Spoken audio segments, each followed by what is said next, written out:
Supervisor Valdez. Madam Chair, first of all, I want to thank Sheriff Nanos for bringing this in front of us.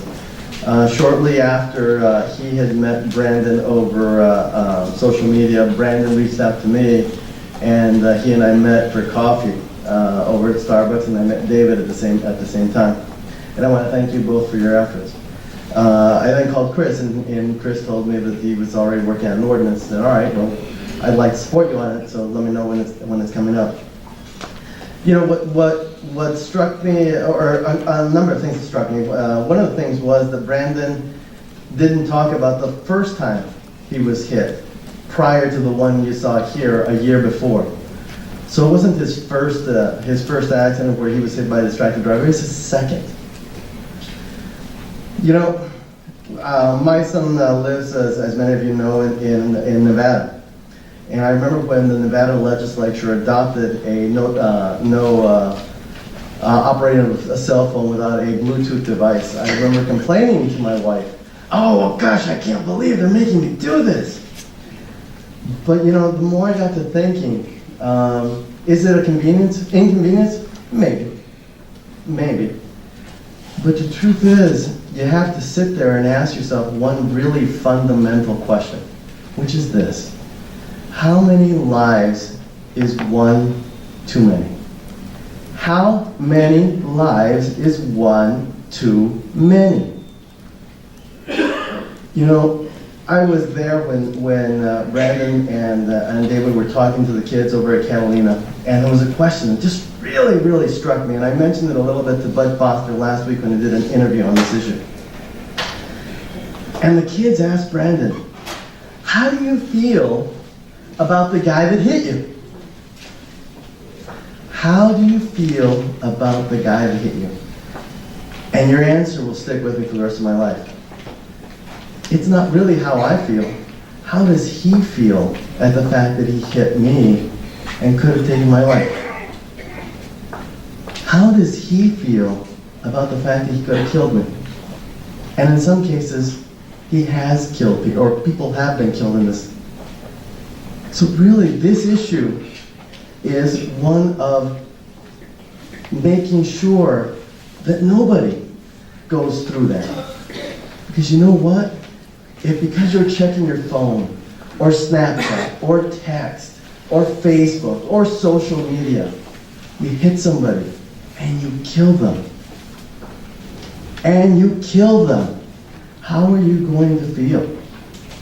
And if today we can do something to make sure at least we mitigate that and lessen it, then we need to act. The time for study has passed, folks. It's passed. We need to act. And with that, I move to close the public hearing and approve item number 16 and ordinance number 2016-31. Second. Motion and a second. Supervisor Elias. Couple things. One of my staff noticed an error in the ordinance as it's written, and I just showed it to our learned counsel, Mr. Weaver. He agrees. Section 10.34.030 should refer back to 10.34.020, as well as the following section, 10.34.040. All those items should refer back to 20, okay? So if we could make sure that those corrections get made when the maker of the motion agrees to that. Supervisor Valdez's speech was moving and correct and absolutely right. Senator Farley is correct. We are not leaders on this. We are behind. And we need to move into the world that's true. And really, more than that, distracted driving has been taking place for a very long time, but we just have better equipment now to distract ourselves with. I bought a brand new bike in 1974, and I crashed into a park truck because I was looking at a pretty girl.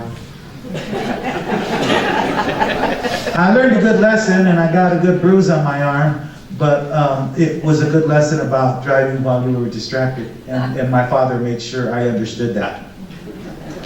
But in either case, our distractions have gotten better. And they are so numerous that we have to talk about handheld electrical devices. And yeah, that might be a problem with GPS devices and all those other things, but too bad. We're gonna have to learn to set them down. This is a matter of safety. Quite honestly, there's another matter of courtesy that we can't even put our phones down long enough to be courteous to somebody else on a personal level. But this is way beyond that, and so what Supervisor Valadez said is absolutely correct. Again, I thank Sheriff Nanos for bringing this forward to us. I think it's a timely issue. Thank you. Madam Chair, Supervisor Miller. as a bicycle rider, I've experienced the same thing with distracted drivers on many levels. And I can tell you texting is a problem. I agree it's a problem. I would like to see, I have some issues with this, but I know it's not perfect. It's a start. We can always come back and revise it. Because one of the things that I have an issue with is 10.34020, where it says you can manually manipulate, initiate, and receive or engage if you're not texting. And so that's something that if I can sit and dial a number to call somebody, that's what it says in here. And so maybe the language, we could tighten that up, but right now I think we need a start. And I appreciate all of the folks that have come forward today. And the reason is, I think if you highlight texting, because it is an epidemic, we all know it. And so I am going to support this. I know there's a lot of people that are against it because it isn't perfect. And we all know it's not perfect, but I commend you on your efforts to get something moving forward and to make our community safer and to make the bicyclists safer. So thank you. Thank you all for everything that you've done on this. Supervisor Carroll. Thank you, Sheriff, for bringing this forward. As mentioned by some, it was not sprung on people, but obviously it's been a short process till you drafted this till we're hearing it today. So the question I have, I would like to more specifically define texting and not other secondary uses. What is the chance of a review of this or of a tightening up of this? I have a GPS just like, I'm not a techie, so not everything I use is like brand new. Me neither, and I'm not a lawyer, but I had my legal team, Sean Holguin, get with his counterparts at the county attorney's office to draft this, and I know that they looked at other ordinances in existence throughout the state, and some outside the state, particularly Tucson Police. Flagstaff was one because it's Coconino County. They looked at all of those.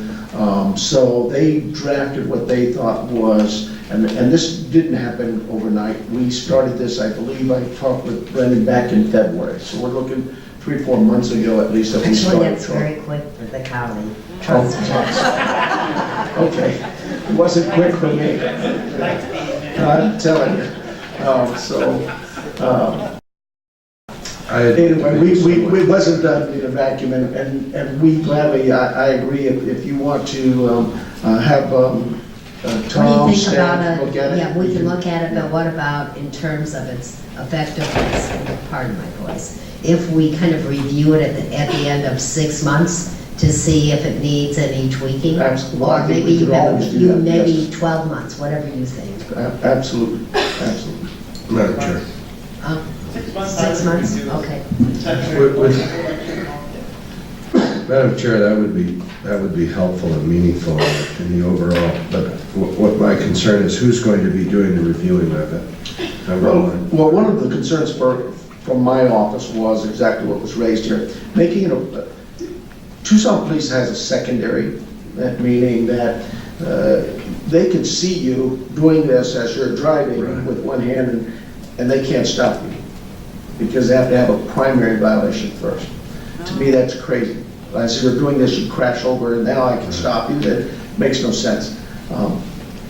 For my staff, I will have some policies that say, lay out to them that this is going to be something we'll take that on to see how well they're using.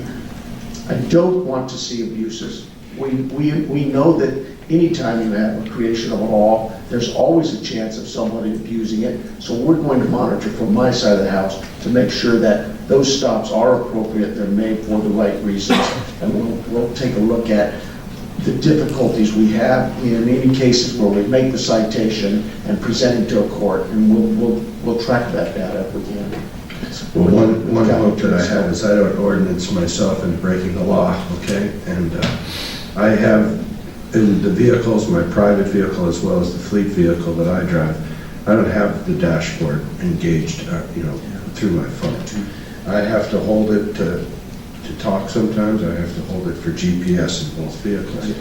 And the concern I have is that there's thousands of others like me that are not up with that. And one of the things we're looking at too is some GOH grant money to maybe do some things for, just as we deal with car seats for families that need baby seats and that, we use grant money to do those things. There are devices that can help those who don't have the ability to talk hands-free, that we can maybe get some grant funds for. We're still looking at to be able to purchase those and give those out to those community members that are less fortunate, can't use it. But as I understand it now, today, the ordinance allows you to talk on your cell phone. We understand there's a need I sometimes. realize, but also GPS is an issue that was brought up by, I understand. as an older system. Well, the GPS and the music devices and those things, they are allowed, I believe. I'd have to have a review on the GPS, but I know that the navigation system, a lot of people use their phone for that, and that's part of it. That's also allowed. You can get mounts for Kirkland. your dashboard for those stuff. Thank you very much. Or it's voice activated. So you're going to satisfy the review of this with a 6-month review of, I can do that, yes, sir. okay. Thank you very much. Thank you. Right. I concur with it, what everybody has said, and given my voice, that's all I'm going to say. I don't think you need to listen to me croak. We have a motion on the floor. Is the discussion ended? Are there any objections? Hearing none, motion carries unanimously.